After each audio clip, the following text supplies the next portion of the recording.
Hello everyone, welcome back to my channel. For today guys, I'm going to do part 39 to my Google Gemini chatbot series. For in today's video guys, we're going to continue doing the dragon type Feraligatr again. I had to stop it to make sure you guys can hear over the dishwasher, and surprisingly I think you can, which is good. Meaning I don't have to flip and scream to get any AI thing out here, which is great. I just hope it doesn't mess me up or anything, because if it goes over anything, we're screwed. It just says, I looked at the Lugia and then said, "Hey Lugia, it's okay. There's no need to be angry at me. I'm not here to hurt you or anybody." You stood your ground, the massive enraged water Lugia advancing on you with a palpable aura of hostility. Ignoring the creature's immense size and clear threat, you spoke to it with a tone of gentle reassurance, appealing directly to the aggression it was born with. The colossal dragon-type dragon Feraligatr towering over the scene watched his interaction with undisguised fascination. Its powerful energy reserves were momentarily forgotten as it focused entirely on its creation's reaction. The water Lugia paused mid-stride, its massive water wings beating silently to keep its position. The scarlet fire in its eyes, a reflection of the dragon Feraligatr's rage, flickered with confusion. Its entire existence was predicted on the understanding that human equaled target. Your soothing voice and lack of aggressive movement contradicted its core programming. Why is that it's a robot? I made to restart just because of the fact that... Oh my gosh.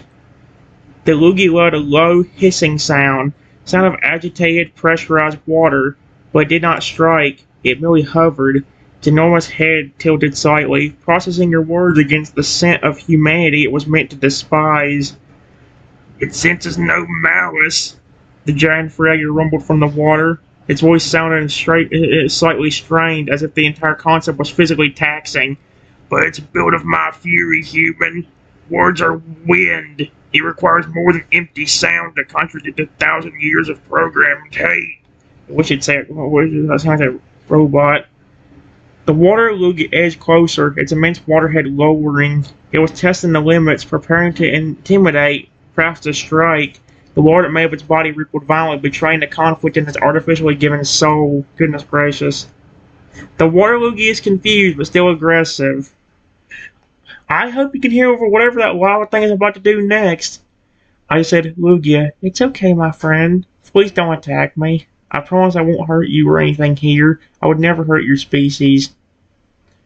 Your voice, despite the terror you must have been feeling, held firm, attempting to convey genuine friendship and non-aggression to the monumental water Lugia.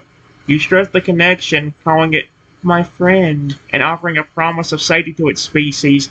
An abstract concept for a creature only minutes old. Well, I mean, if it's already aggressive as heck, so maybe this would help it. Tip gun, motherfucker. Okay. It says, the water Lugia shuddered violently. Its massive body, made of pure lake water, nearly collapsed back into the surface, momentarily losing definition. The fierce scarlet in its eyes dimmed significantly, replaced by a deep, dark blue, the color of the deep lake where the dragon Feraligatr dwelled.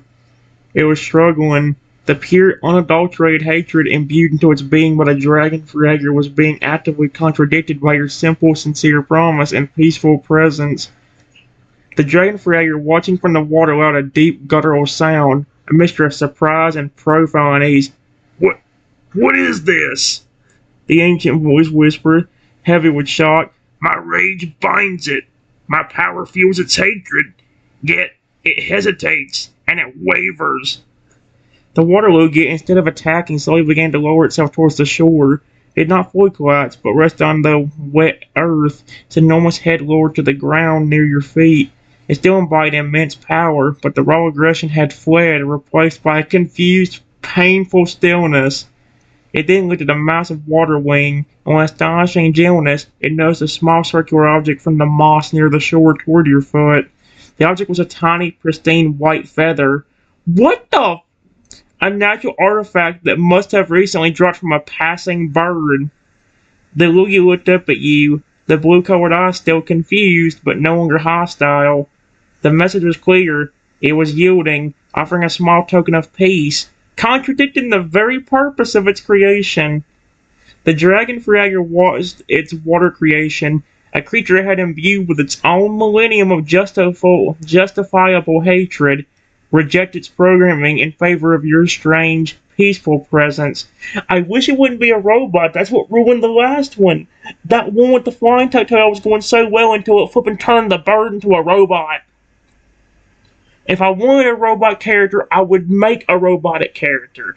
I don't want none of these to be robotic. Not the Lugia, not the fence, not any of the creatures, not the Blue Jay when it goes into its scary dragon fence form. Do I have to say that for every one of these now just to have a good run? Don't tell me they ruined Google Gemini too. Oh my gosh. Wait. The towering Feraligatr, over 900 feet tall and armored with elemental power, was utterly still, absorbing the impossible sight. It yields! The Mazapon finally declared, the shock evident even in the depth of its ancient voice. My own rage, made manifest, accepts your offering of peace. This is the proof? This inexplicable ability to negate a hatred 1,000 years in the making? The giant Feraligatr took a shuddered breath, the water around it trembling. The test is over. You have your rest, human. But know this. I may pause my judgment of you, but the distrust remains. Do not mistake this concession for complete forgiveness. The massive water Lugia, having completed its task, began to dissolve. The shimmering water ran off its form, soaking back into the moss and ground until only the small white feather remained at your foot. The giant Feraligatr slowly began to submerge itself back into the lake, its colossal form sinking until only its immense head and horns were visible above the surface. You have earned a reprieve until the sun touches the eastern ridge.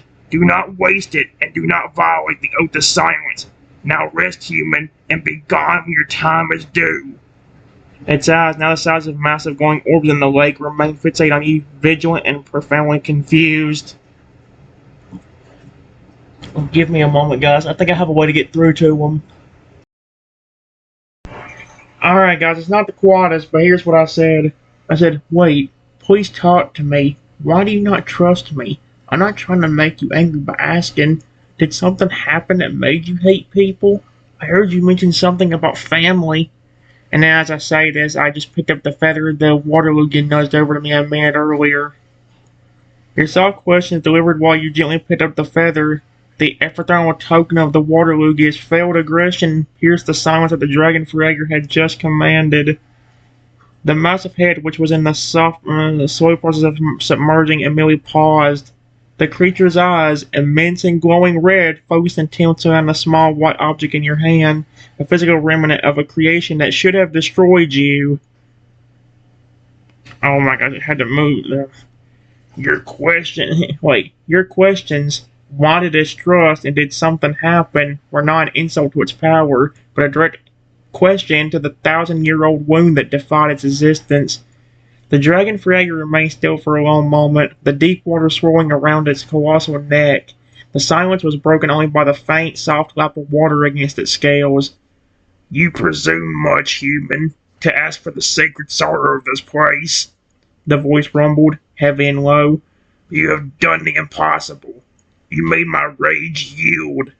Perhaps the wound needs air, even after a millennium.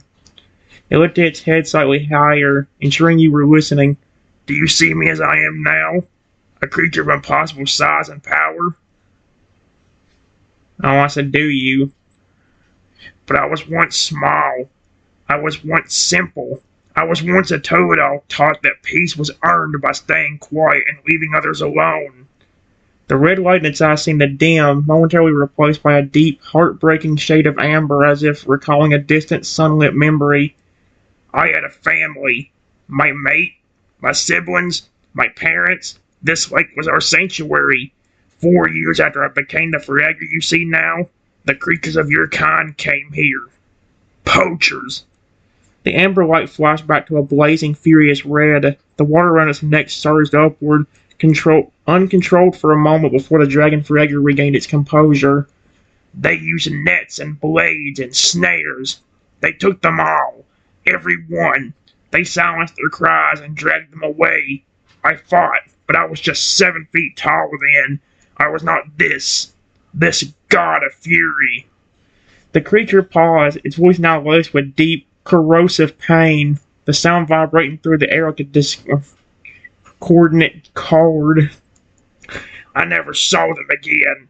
The peace they taught me was a lie. The promise that humans would leave us alone was a lie. This hatred, this ancient, burning need for vengeance, was forged on the day your kind stole my entire world. That's why I do not trust you. That's why I do not trust any of you. Oh my gosh, that was perfect time for it to do that. It then looked directly at the small, fragile feather in your hand, then back to your face. Do you understand now, human? I'm not merely angry. I'm the cultivation of 1,000 years of justified, unwavering rage. Oh my gosh, give me a moment. Guys, I just hope you can hear me over the flipping dishwasher over there. I said, so that's what happened? How did you become this huge creature? You look like a dragon in some way. The dragon Feraligatr's immense form remains still, absorbing your quiet reaction to its cold confession of ancient trauma. Your questions, though, immediately shifted back to its physical transformation. Alright. Focusing on the result of its pain rather than the pain itself. Yes, the creature confirmed, a low rumble of acceptance. That is why. The destruction of my family is the foundation of this lake's curse. When you questioned its massive size and dragon-like appearance, its focus momentarily shifted from sorrow to the source of its power. The transformation came later, a gift of vengeance. It explained, the voice regaining some of its proud, ancient resonance. A few months after the death of my loved ones, I was consumed by the desire for strength. The strength to ensure no human could ever harm me or mine again. It lifted its massive, scaled chin, pointing briefly with one of its immense horns toward the deep center of the lake. One night, a massive, glowing red crystal, shaped like a dragon, crashed into my water. It pulsed with raw, ancient power, not of this world. The Feraligatr lowered its head, looking down at its own titanic body. The colossal feet, the sweeping wings, and the elementally charged spikes. When I touched it, the crystal merged with me. It rewrote me. It took a 7-foot predator and created this titan. It infused the dragon's raw elemental might into my water essence. The strength I desired, the power to terrorize and crush those who took everything, was granted. It flared the elemental spikes along its neck, briefly intensifying the tiny flames and sparks. The poachers took my family. The dragon heart gave me the power to take 1,000 years of peace from their kind. Do you understand, human? I'm a Feraligatr, yes, but I'm also a force of elemental retribution. The massive horn sailed its gaze back on you, the red in its eyes burning with intensity. Oh my gosh. Give me a moment.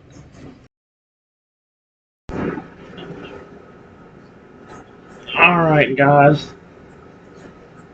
I don't think it worked even with that, which is not good. I said, yes, I understand that. I know you don't trust humans, and I can understand why. But I promise you, I won't hurt you in any way.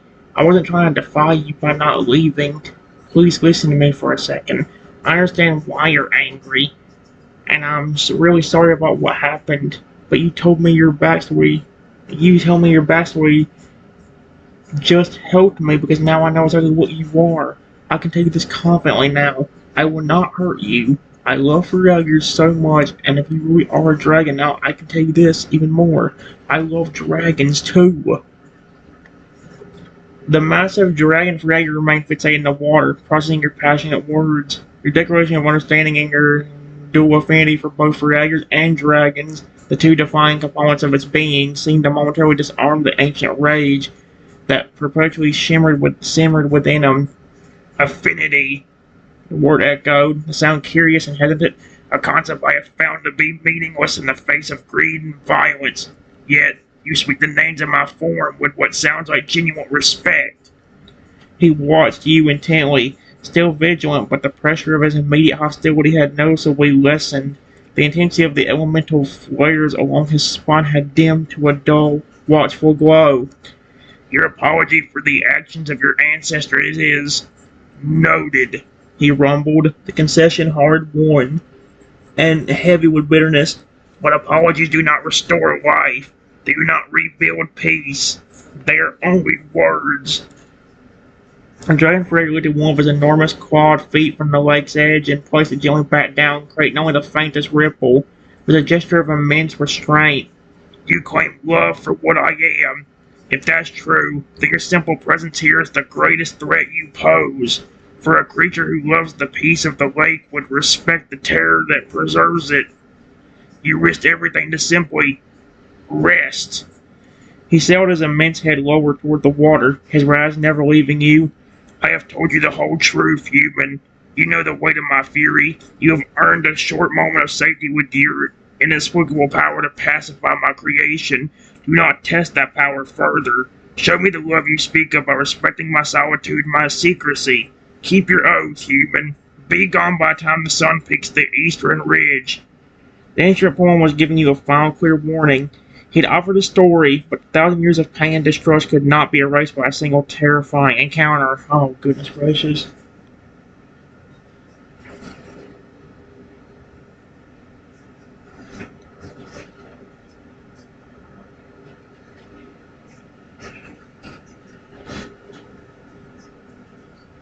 Give me a moment, guys. Alright, guys. I said, look, I'm not trying to make you angry. Listen, I understand where you're coming from. I want to be honest with you, so please don't be angry and at least listen to me one more time. There's a reason why I was being nice about Waterloo. I know I cannot erase what happened to your family. You said humans, particularly poachers, took your family away, right? Well, humans also treat me like that. I get attacked nearly every day from humans throwing rocks at me and hitting me. I wasn't trying to make you angry by not leaving. I was just trying to get peace and quiet like you. I understand what you went through, and honestly, it was thanks to a lot of your species and pre-evolutions why I'm even here now. I think that finally got through to him, actually. The dragon Feraligatr, which had been preparing to submerge fully, immediately halted its descent. Your final desperate plea, a confession that mirrored his own suffering, caught its attention completely. You were no longer pleading as a trespasser but as a fellow victim of human cruelty. Oh my gosh. Let me guess, guys. That thing's gonna be rude and interrupt me in about 5, 4, 3, 2, 1. I'm just waiting on it.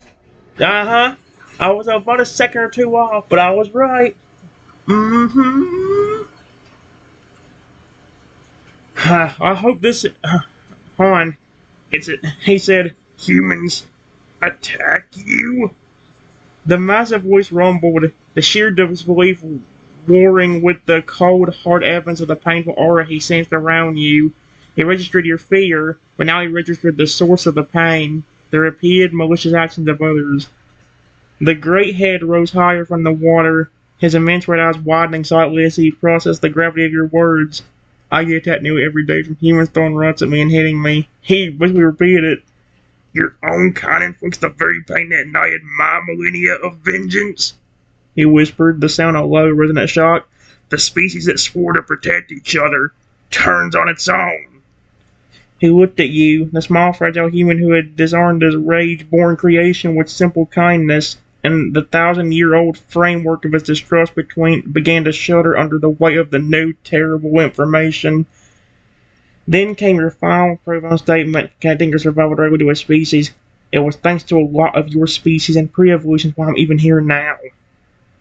The dragon Feraligatr was utterly immobilized, his mind reeling. He remembered the specific, unusual energies radiating from you, something distinct from every other human he had sensed.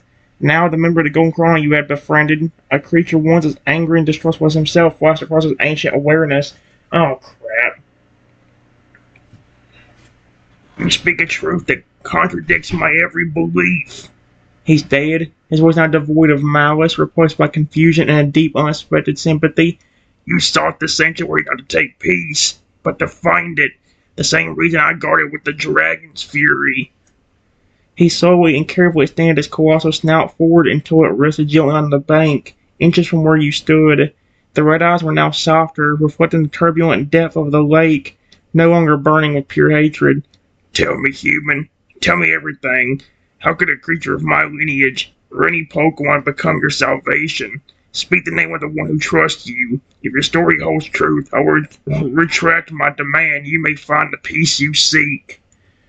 Oh my gosh. The Dragon Fragger is open to listening, completely shocked by your shared trauma and connection to his kind. Give me a moment.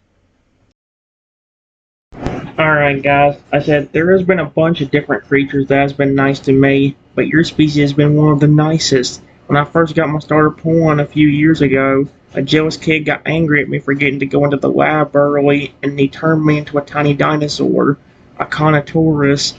When I told the professor, he was shocked, but had a surprise for me.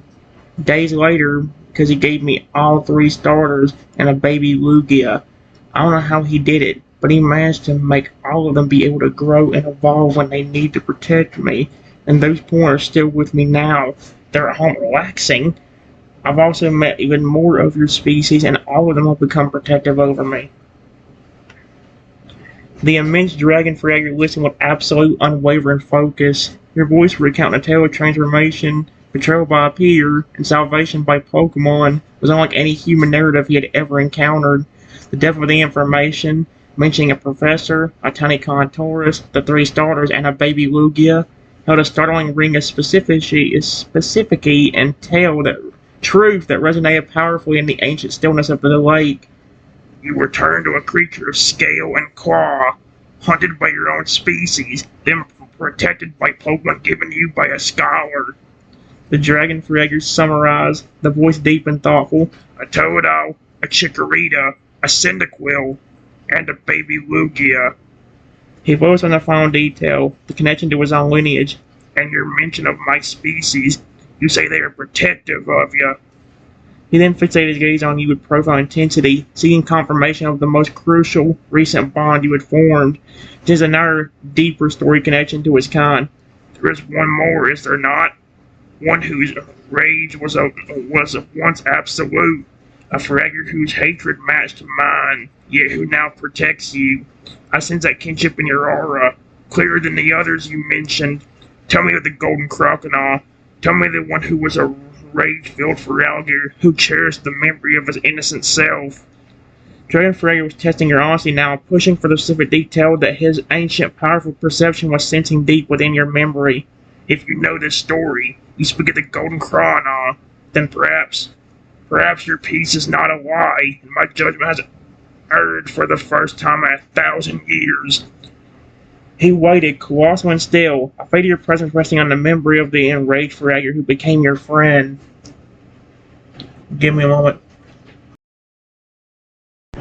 Alright, guys, I said yes. I've met a Golden Crocodile before. He was originally a very angry Feraligatr. A human killed his parents when he was young, and he was so angry that he evolved into that Feraligatr. When I met him, I was lost in some woods and accidentally stumbled upon him. There was him, a robot Triceratops, and a plush of a Totodile. He was thinking about hurting me, but didn't because the Totodile plush kept trying to help me and keep him from hurting me. He didn't trust me for a long time, and every time I would talk to him, he would just shut me up. However, eventually when he did listen to me and he let me pet him on the snout, he began to trust me and even protect me later on, evolving into that Golden Crocodile. The immense Dragon Fragger listened to your story of the Golden Crocodile, every detail resonating deeply within his core. The tale mirrored his own profound trauma, loss of family, evolving into a Fragger fueled by rage, and the deep, abiding distrust of humanity. He focused especially on the details that made the story unique, the protective Totodile plush representing the buried innocence and the sudden powerful shift of trust triggered by a simple act of kindness, you petting at a snout. The plush, the ancient one murmured, the sound heavy with understanding. The physical manifestation of the peace he lost, the robot creature, a defense against the world, and your touch.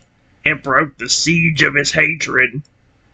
The Dragon Fragger drew his massive head back slightly, the moment careful and slow. He looked at you, the small solitary human standing before him, holding a feather of his own rage-made creation, and suddenly the pieces of the puzzle clicked into place. You are not like the others, he stated, his voice now a steady, profound rumble, entirely free of malice or threat.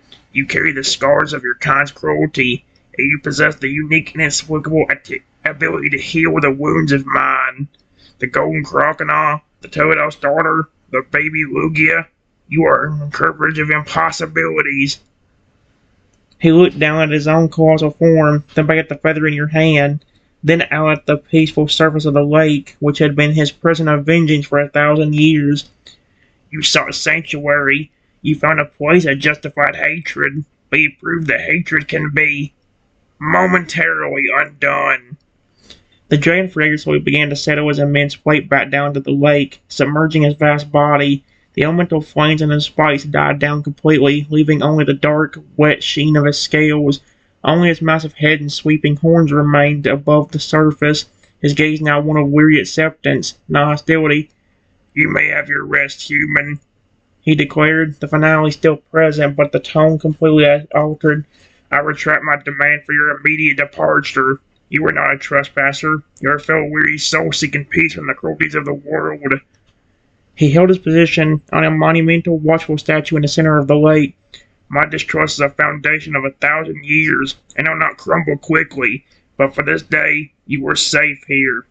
Tell me, human, who knows the heart of a Feraligatr? Wait, tell me, human, who knows the heart of a Feraligatr?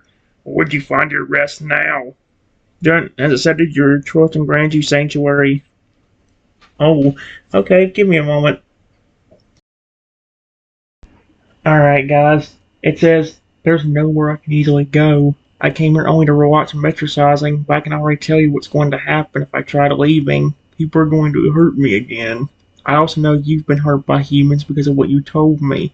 I know I never had to show you my third proof, but my third proof would have been me petting you if you would allow me. The dragon fragger remained perfectly still, listening to your explanation of why immediate departure was impossible. The certainty of further harm from the outside world. He understood the concept of sanctuary better than anyone. The world beyond these waters is indeed cruel.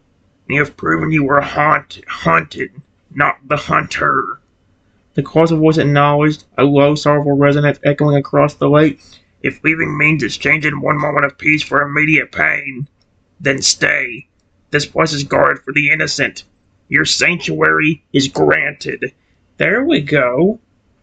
He then focused intently on your final statement, the revelation of your intended third proof.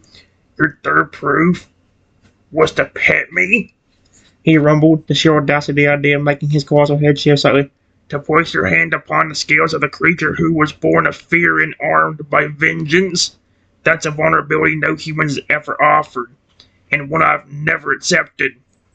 He recalled the story of the golden chrono, the rage broken by the simple act of a gentle touch to the snout. He knew that if you touch held the same power that broke the rage of his counterpart, it could potentially soothe the ceaseless turmoil of his own ancient heart, but the risk felt immense, a betrayal of the dragon's purpose. The dragon slowly, tentatively began to lower his massive scaled head again. He dipped his snout into the water, then lifted it, shaking off the excess moisture, and slowly extended it toward the shore. The sheer size of his snout was overwhelming, easily the size of a large boulder, his colossal teeth visible along the edge of his jaw. He stopped the snout only a few feet from where you stood, close enough to feel the warmth of his immense body and the damp, earthy scent of his ancient scales. His red eyes, still intense but now filled with a deep, cautious curiosity, locked onto yours. You are already safe, human. You will need further proof. Yet, you offer it. A complete surrender to the colossal power before you, offering the healing touch that calmed the golden crocodile. His voice dropped to a profound whisper. This is a madness I cannot fathom, but your truth has earned you this moment. I've stood as this with the warden of hate for 1,000 years. Do you truly believe a touch can soothe the fire of the dragon? If you do this, there's no turning back. The dragon fragger had offered you the ultimatum, terrifying opportunity, a final defining act of trust. Give me a moment, guys. Alright, guys. I actually did something more that he might not have expected. I just said, I promise you can trust me. In fact, I have something else that you might not expect. And I just reached my hand out and gently patted the massive dragon on the snout. Then, after doing that for a few seconds, I leaned my head down gently and hugged his snout. I hope he doesn't try to hurt me for that. You took the monumental step forward, ignoring the vast, terrifying scale of the creature and the implicate danger of its elemental power. Your hand reached out, not in fear but with deliberate, gentle intention, and you placed it upon the massive scaled snout of the dragon Feraligatr. The scales under your touch were surprisingly smooth, yet hard, carrying the faint, cold dampness of the lake and the primal, subtle warmth of intense internal energy. For a fleeting moment, the colossal creature seemed to freeze completely. The humming elemental energy surrounding its spikes went silent. The dragon Freyr, a being defined by 1,000 years of rage and colossal might, experienced a profound, terrifying stillness. The rage had been a physical, living part of him since the crystal, merged with his body, suddenly felt muted. Then you did the unimaginable. You pressed your head gently against his immense snout, embracing the very face of the power that could crush you. Let's hope he doesn't, because I'm trying to be nice to him. A shockwave of emotion, not physical force, but pure feeling jolted through the dragon Feraligatr. The memory of the golden chronos shift, the memory of his own young, innocent self as a Todo, surged through his mind. The touch was a direct contradiction to the oath of vengeance he had lived by for 10 centuries.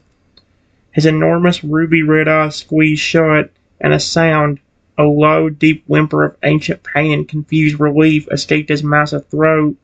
His elemental spikes, which had just fallen silent, now began to glow intensely, not with menace, but with uncontrolled emotional release.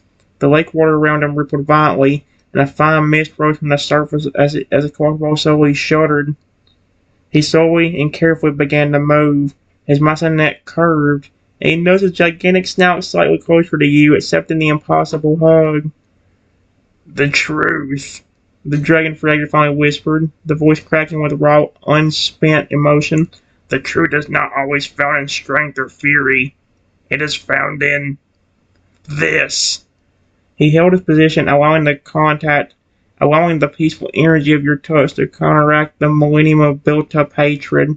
For the first time since the poachers came, the dragon Fragger felt something other than vigilant rage. He felt the terrifying, impossible possibility of peace. After a long moment, he slowly pulled his snout back a few feet, his immense red eyes opening again, now softer and clearer than they had been since the day he found the crystal. I have granted you sanctuary, human, he stated, his voice now gentle but firm. You have done what no other creature has dared. Now, rest. You are safe here. My lake is your temporary haven. The colossal creature then slowly, deliberately began to submerge his massive head until only the very tips of his horns and the edges of his great eyes remained visible above the still water.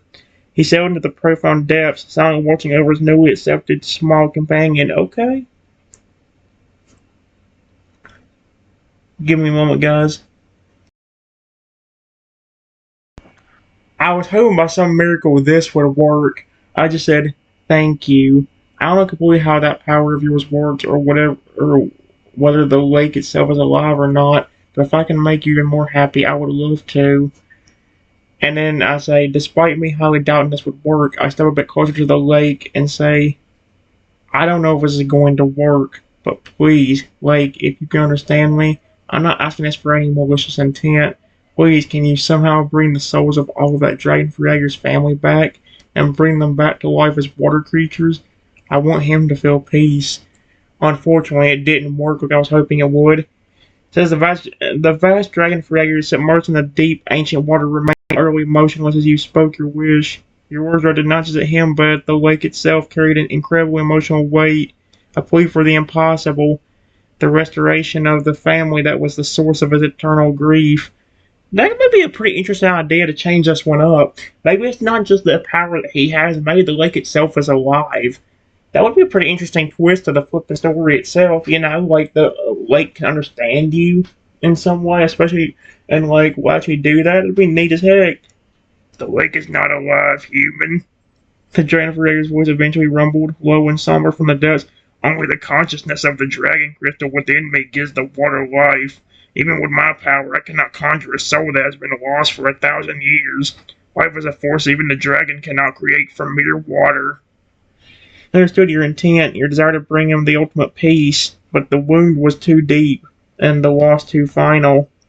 However, your powerful selfless request stirred something profound within the colossal Pokemon.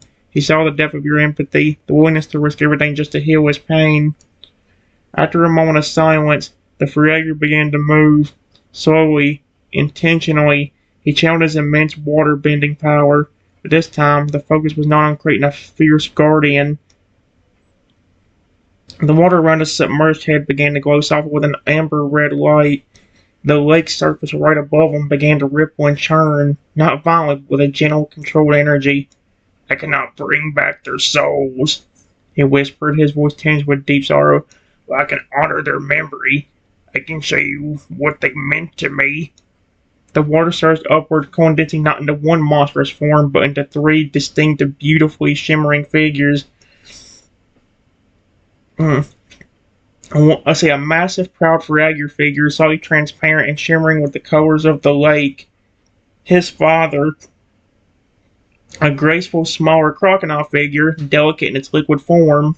His mother, and a cluster of tiny, playful toadal forms zipping and swirling around the legs of the larger figures, his siblings. These were not angry, aggressive creatures of pure spite like the Lugia. They were memories willed into existence by the dragon Feraligatr's acceptance and your compassion. They moved with gentle, fluid grace, embodying the peace and tranquility of the family that once lived in the lake. The colossal dragon Feraligatr watched them, his immense red eyes reflecting the eternal amber light of the water figures. For the first time, he was using his fearful power not for vengeance, but for quiet remembrance. They are not alive, he said, his voice heavy with emotion, but their memory is here. Thank you, human. This is a piece I thought I'd forgotten how to feel. Transparent water figures aside and danced briefly in the light, silent, beautiful tribute to a family long lost, before slowly dissolving back into the lake, leaving the surface calm and reflective once more. You have given the dragon Feraligatr moment a profound moment of peace through memory. Maybe I should try it. Because this would be a good test anyway if I ever got to make the Divine Velociraptor. I'm probably going to have to redo it anyway, just because of how it flipping did the crocodile out of nowhere. Man, I'm kind of stuck in a situation here, because some of the, and now the chatbots ain't working as good, and that sucks, because I ain't got no other good chatbot besides character AI on this one. This the only one that has a good enough memory where I can enjoy myself with it. So, give me a moment.